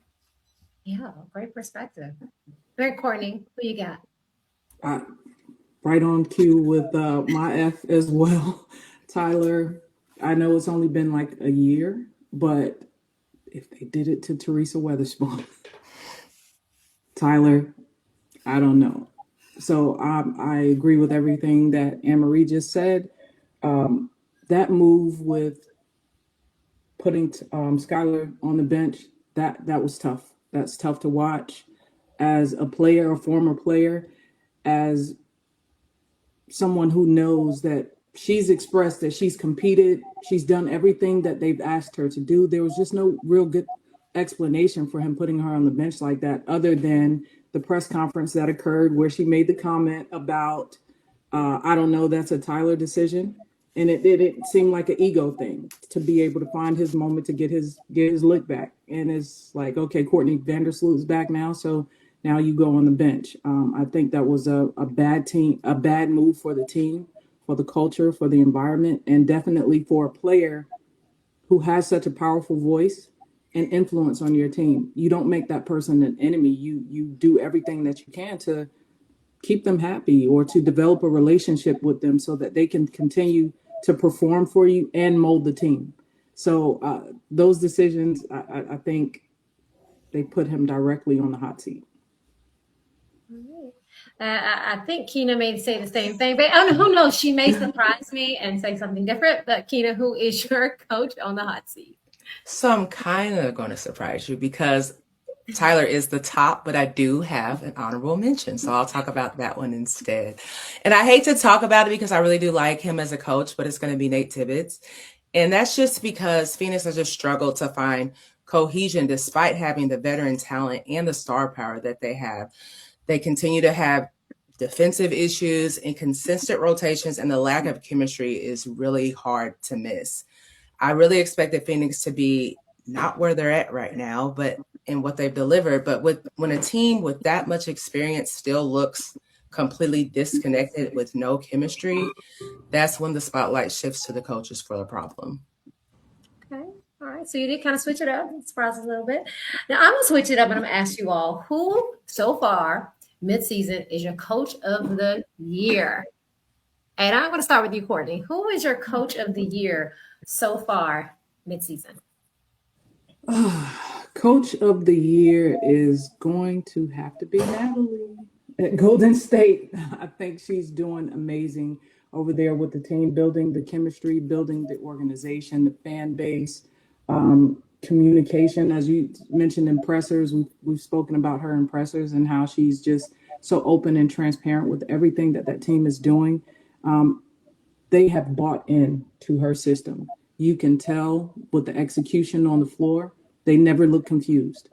They always look like they know exactly where to be and where they're going. And that says a lot about the head coach and the communication that's occurring on the team, that every player knows what's expected of them. And a lot of what goes wrong with Golden State is more performance-based than it is operating within the system, whether they had a low shooting night, missing a couple of defensive assignments. It's not knowing the defensive assignment, it's missing it, like player performance. And I think, again, that speaks a lot to the system that she has there and the players being able to be their best selves within the system. And I think that goes to Natalie all the way and her staff. And the staff. It's a collective. Yeah, because it's a team. It's always a team. It's never one person. When you have an organization like that, it's not one person that's making that happen. There's her coaching staff, her assistants, all the way down to the trainers and even some of the water personnel. I think an organization like that, you can see it that everyone is bought into that system. And it's a beautiful thing to watch. All right, Keena. I'm going to go with Cheryl Reeve. And I'm going with her because the players just seem like they're having a good time. Like anytime they get that W and they step on that court in sync doing the electric slide, I know they are having a fun time. But I was in a presser with her preseason. And even though it was a preseason game, she really spoke about the things that her team needed to work on right away. So she means business. I feel like she respects her players. I feel like she protects her players. And as you can see, like they're getting A's from us. And I just think they're doing an amazing job. And she is one of the main reasons for their success. I want to ask you, Keena, about Coach Reed get a lot of flack, her and Becky Hammon, about complaining a lot about the officiating. How do you think that plays into her being such a great coach, her and Becky Hammon? Even though people say they complain a lot to officiating, how does that resonate with you as someone that says she is a contender for Coach of the Year? Yeah, for me, when a coach complains about calls and officiating, they're protecting their players because they're seeing something is going wrong where their players aren't getting the fair calls that they're giving someone else. So for me, and especially as me as a fan that's sitting at home complaining about officiating too, that I feel like they're just doing what they're supposed to do and they're protecting their players. There are some coaches that don't say anything when they see their players getting beat up. They say nothing. They don't complain. They don't want the fines. They don't want the problems. But I feel like she stands up for her players. So I'm okay with it. So that's why I look at her as, you know, a contender for Coach of the Year. All right. Anne-Marie, who's your Coach of the Year so far? My Coach of the Year was Cheryl Reeves as well.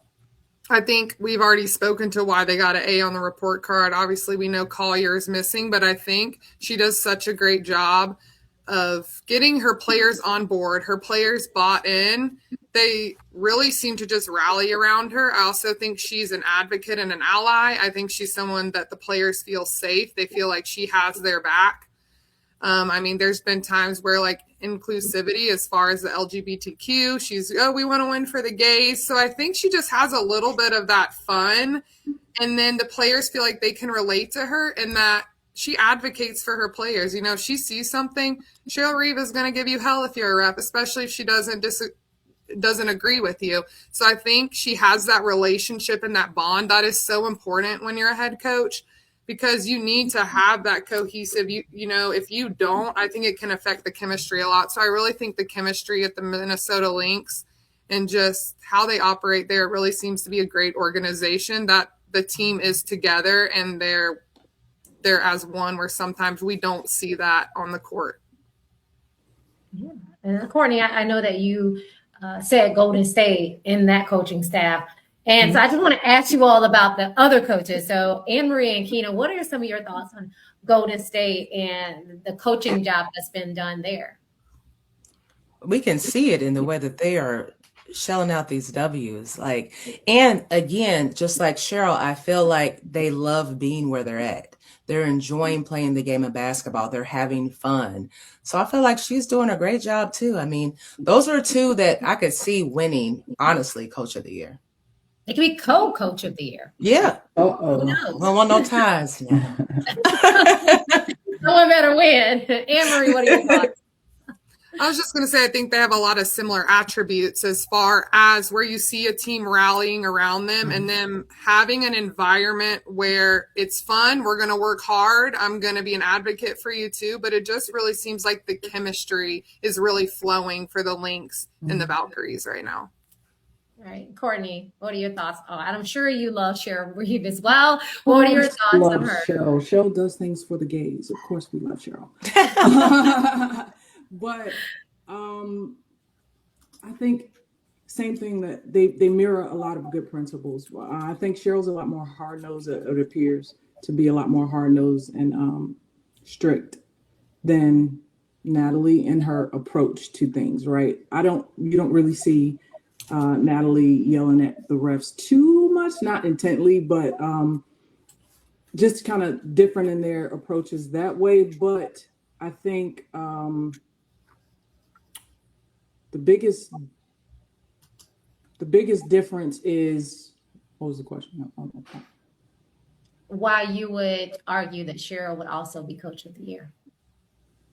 Well, everything that the chemistry, everything that Minnesota has done, being able to bring in pieces, because Minnesota also lost some big pieces as well with the expansion teams. They lost a lot from that team. What was their core identity? So being able to get new people in on the team and then quickly get them on board as well with the Living Miles and losing, I think Bridget Carlton was a huge piece of what Minnesota was doing last year. Natasha Heidemann, and being able to pick up right where they left off and still continue to look like a cohesive team, a cohesive unit. very important and speaks to her system and how it works and how she's a great coach. I'm going to ask one more report card. And I don't, this may be an easy one for you all. I don't know. But this one is, who is your MVP this season so far? All right, Courtney, who is your MVP? Asia. That's an easy one for me. Asia Wilson. I mean, everything that she's able to do, averaging about 25 points per game, rebounding. And the Aces had a lot of transition with their team as well, dealing with the Kennedy Carter thing and still keeping that core identity of that team and her being the leader and handling that so gracefully. I think it's like, yes, Asia again.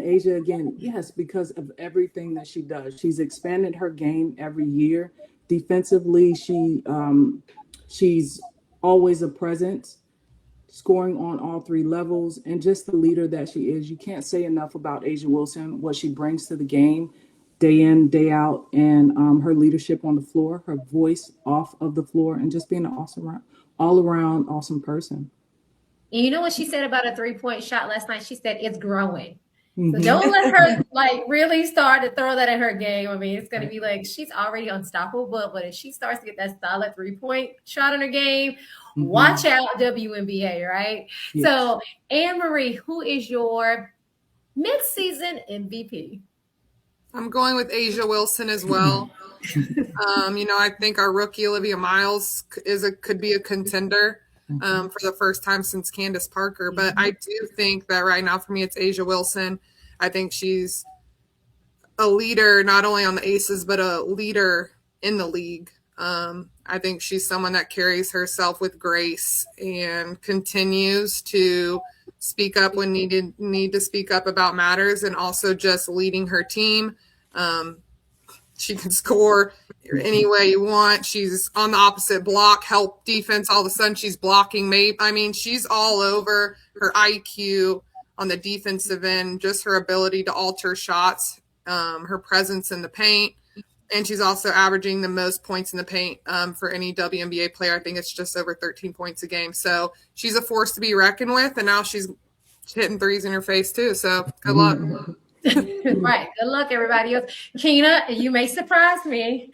I'm not going to surprise you because it's Asia Wilson. Both Anne Marie and Courtney both had great points about her that I completely agree with.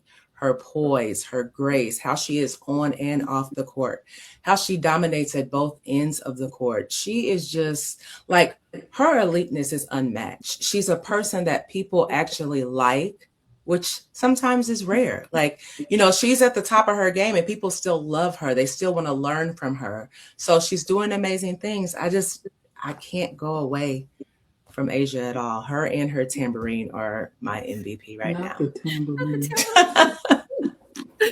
Now, I did hear a name that was thrown out as a possible. Anne Marie said Olivia Miles could be a candidate as well. And so I know that the panel loves Olivia Miles, what she's done this year. So what campaign, if possible, would you have for Olivia Miles being a candidate for MVP as well so far this season? Courtney, I know we talked about this a little bit, but what would be your campaign for Olivia Miles? I think, she would just really, if they won the championship, I think that puts her right up there to say, we can't deny her this. If she continues to score the way that she has been scoring in the last, I think it's maybe like 8 games. If she continues to increase scoring and maintain the control of the team the way that she has, I think that absolutely puts her right there for MVP. If she can get a little closer to Asia as far as points per game and still rebounding, she's consistent. Assists, she's consistent. I think if she scores a little bit more, I think she might be there. Okay, a little bit more scoring for you. A little bit more. A little bit. Okay. Anne Marie, what about you? I think her ability to control the pace. She's such a facilitator and a leader on the court. I think her ability to make, we can see her court vision is there, but also her ability to score. I mean, earlier I know Keena mentioned she averaging just under 20 points. She's shooting over 50% from the floor. She's averaging almost 5 rebounds, a steal a game. And then on top of that, she's at about 6 assists. So I think the way she impacts the game is far beyond just a point guard. I think, with her statistics, but also she's been the engine for Minnesota. And I think without Nafisha, they're wondering who's going to be that go-to. Is it going to be Natasha Howard? Who is it? Courtney Williams? Who's going to be that person? And Olivia Miles has been the person that stepped in, has been the engine. Also, just being a point guard, you're the natural leader of the team. People are looking to you to make decisions, to make play calls, and that sort of thing, and trusting you with the ball. And I think has to have all her teams. They know that she's going to do her best. She's going to include them, and she has been that leader as a rookie for Minnesota. Keena? Yeah, just her leadership as a rookie is what I've been seeing. Like, you came into this league ready, along with her scoring ability, the way she facilitates the ball, the way she sees the game in her head. She's hard to guard at times. So all those things combined would be like a real good campaign for her. I don't know if she's going to get there, but like Courtney said, if they win the championship, that's a whole different story. So we'll have to see how far they actually go, but she is great. Right. And future shows, we're going to talk about when Nafisa comes back, what impact is that going to have on Olivia's game. Not today, though. You have to come back. Check us out for another week to talk about that particular topic. Now we're going to dive back into All-Star. We're going to have a fun segment here. I'm going to show everybody the starter pool. Of course, there was some controversy about the starter pool. We won't dig into that. But what we are going to do is we're going to have my esteemed panel here. They are going to redraft. So they're going to pick their starters. This is the pool they have. And we know who went where to what team, et cetera, et cetera, et cetera. We already know who picked what on the different teams. But this is your opportunity. You're the coach. You got to pick your starters. You only pick 5 of these players. And I want to know who you are picking if you were the coach of your team. I want to start with Keena. This is your pool. Who's your starting 5 out of this pool? Okay. So like I can only pick 2 guards. So this is where things kind of got crazy for me. So I'm going to pick Kelsey Mitchell. She's the most efficient right now, and we need scoring. We want to win. So her shot creation, ability to score on all 3 levels, I got to go with Kelsey. Then I got to go with Paige. I know that's probably, we're probably expecting Olivia, but I'm going to go with Paige. Just because Paige is Paige. Like she's going to immediately come in, do what she's supposed to do. That midi is crazy. She knows how to handle a team. She can facilitate the ball well as well. So I would pick her. And then easy enough for me, I'm going to go with A'ja Wilson, of course, because we just talked about how dynamic and how amazing A'ja is. So I have to go with A'ja. Then I'm going to go with Stewie, because who wouldn't pick Stewie? I love Stewie. She's someone that can kind of give me the same thing as Paige as far as the scoring on all different levels. So I would go with Stewie, and then I would go with Gabby Williams. Gabby has been showing a lot with Golden State. And I remember we talked about this before, and I was going to take her off of the starters. But after watching her a little bit more and seeing her motor and everything, I would go with Gabby Williams. Okay. All right. Some nice starting 5. All right, Courtney, who you got? Kelsey Mitchell, first and foremost. I feel like Kelsey Mitchell is that cheat code. She is that player you can just drop her off anywhere, any point in time, and she's going to be able to score. She's going to be able to get to the basket. She's going to shoot the 3. So I'm never going without a Kelsey Mitchell if I have the choice. Then I would go A'ja. Absolutely going to go with A'ja, because I think the pick and roll between the 2 of them, what do? That's a disaster for anybody to attempt to defend pick and roll with Kelsey Mitchell and A'ja Wilson. Third, I'm going to pick up Gabby. Gabby is the person that can go anywhere on the floor. She can defend some of the big post players, but she can also hit the 3, and she can excel in the mid-range game. I think the mid-range is something that Courtney Williams is absolutely performing in that area. And I wish more players were taking advantage of the mid-range game, the pull-ups and things like that, because a lot of what we're seeing in the game, I think we're seeing a lot of three-pointers, a lot of layups. But man, I really miss seeing the mid-range game, the one dribble pull-up, the stop and pops. Then I'm going to go with Olivia Miles. Kelsey and Olivia playing together, I think that is a great way to space the floor. When you talk about basketball IQ, Olivia Miles is another player. I feel like she can play on the blacktop. You can take her somewhere, anywhere, and drop her off, and she's going to be able to adapt to the game, whether it's physical or not, and find a way to score and find a way to get her teammates involved. And the other big that I'm going to go with, Breanna Stewart. I mean, she just closes everything up and makes it hard to score. You got a glimpse of that when they were in the Olympics. You see Asia and Stewie, they play very well together. Defensively, it's hard to score, but they also know how to put the ball in the basket. So that's my 5. Okay, Anne Marie. So I went with a few of the smaller guards, but I just really love the way that they play. So we're starting with Olivia Miles at point guard. We all know why she's going to be there. I have Paige Beckers as well. And then I have Kelsey Mitchell. I love all 3 of those guards games. I think, having Kelsey Mitchell, she's been averaging over 27 points the past 10 games, averaging over almost 4 threes a game and shooting almost 52%. So for me, Kelsey Mitchell is it. She's proven who she is, what she can do, and she will step up and shine. And then at the post, I have Jessica Shepard, which I love Stewie. But for me right now, Jessica Shepard is just truly impacting the game on all ends. She's talked about how she grew up a point guard. That's why when she rebounds, she brings it up the court. She could keep the ball in her hands the whole time. She can finish. She can get people involved. She's someone who is tied with Angel Reese for double-doubles at 17 so far through the first half of the season. She's had 3 triple-doubles, averaging almost 12 rebounds and over 5 assists for a big. So really showing that she's kind of a point forward. She can distribute. So for me, I went with Olivia Miles, Paige Beckers, Kelsey Mitchell, Shepard, and then, of course, Asia Wilson. So, I'm just curious of who would win in those matchups of who you all think, because Anne Marie has a smaller lineup. yes, But we're a little small. they're pretty quick, though, but they're quick. Who's going to guard them? They're just so.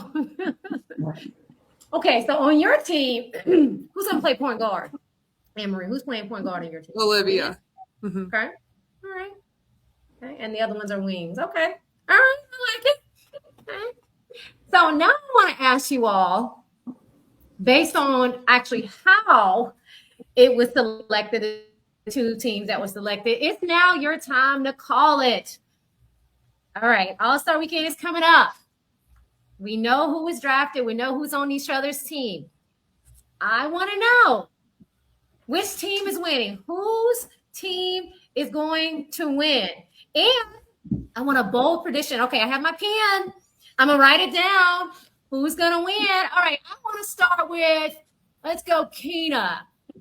Which team is winning? And what's the final score? All right. I'm going with Team Coop. And Okay, I'm going Team Coop. for the score to be 123 to 115. Okay. Oh, okay. Right. And why do you look? I'm just taking down. I'm gonna challenge you on this. Okay, I just want to know why you feel that team will win and why for that margin, which is not a big margin, but why? Well, because they have 2 of my faves on the team. They're going to have Paige, they're going to have Angel on that team. It's going to be great. And the number-wise, that's just a very random number. Like what I did is I looked at the teams and then I looked at like previous scores and how last year was crazy. Like the scoring was wild, but that's why I went with them. I just like everybody that's on Team Coop. I like what they can do together as a whole. That's why I chose them. I like it. That's right. That's what Keena's gonna say. All right, let's go with Anne Marie. Who's winning and what's the score? So I went with a little higher score, but I think that Team Weatherspoon is going to win. All right. I said 144 to 136. And I have that high score because I think just given this all-star last season, we saw a new record of total points at 282 points. I just feel like with how the three-pointer has really, I mean, so many of these players are shooters. I think it's going to be fast-paced. And then also, as we know, sometimes the defense is a little lacking in the all-star game. So I expect it to be a high-scoring game. I think it's going to be competitive, fun, and I have Team Weatherspoon winning. All right. Courtney, last but not least, who you got and what's the score? Oh, Team Spoon all day long. And I go back to the strategy for picking the team. Teresa Weatherspoon has always been known for her defense. Everybody that she picked on her team are defenders. So my score is a little lower. I think the score is going to be like 126, like 105. Oh, wow. But yeah, I think it's yeah. I do. Just because of the defensive mindset, the defensive aspect, it's going to be hard to score against Asia and Aaliyah down there in the paint. And then the people coming off of the bench, I think they're going to make it very difficult. You got Ryan and Alicia on the same team. Yeah, 126 about. Yeah. Team Weatherspoon. I would never go against Teresa.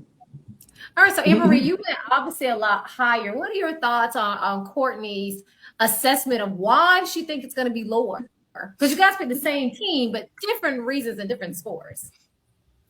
I think they are in a real game. I just feel that there's a difference when it comes to defense from a real game and an all-star game. I just think the all-star games, we always know it's higher scoring. Sometimes you just kind of let people go, just get the shot. I don't want to foul you. So in my opinion, I think we're going to see some good defense, but I think also people are going to be shooting Kelsey Mitchell, Caitlin Clark, Paige. They're going to be pulling from far out. I think you're going to see a lot of quick shots in the shot clock transition. So for that reason, I think it's going to be nowhere on par with the total points that were last year. Okay. I like their perspective. A little more lax than in a real game. Okay. Yeah. All right. So today was our debut of Hoops and Hers. Great episode. We're so excited about All-Star Weekend. Of course, we have our resident on-air analyst who's going to do some commentary for what she's going to be doing in her work, as well as the rest of us are going to be enjoying here back in Georgia. 3 of us are located in the Georgia area. We're very excited about that. Now, before I go, I want each of my on-air analysts to share where you can find them online. So I'll start with Courtney. Give everybody a shout out to your Instagram where they can find you. All right. You guys can follow me on my Instagram page. If you didn't know, I'm an artist. So you can follow me on my Instagram page. It's Ambivert Art 19. That's AMBIVERT Art ART 19 on Instagram. Ambivert Art on Facebook and TikTok. All right. Keenan, what can they find you? You can find me everywhere, Nails and Novels on all platforms. That's NAILZ ANDNOVELZ. All right, Anne-Marie. So my handle is Annie Mae, which is what I went by in college because Anne Marie was too long. But it's Annie_MA and then the letter 3. So Annie_May, and then instead of E on the end, it's a 3. Was 3 your number? 3 was my number. Yes, ma'am. Okay. All right. Well, I want to thank again my panel, Anne-Marie, Keena, and Courtney, again for another episode of Hoops and Her. Make sure to check us out every Tuesday, 12 p.m. to 2 p.m. You can check us out on Instagram. You can check us out on YouTube, Facebook, also on the app. Go ahead and download it. KBSN on Roku and Amazon TV. We'll see you again next Tuesday. And we'll talk about All-Star Week. We'll talk about what to expect in the second half of the season. All right, everyone. See you soon.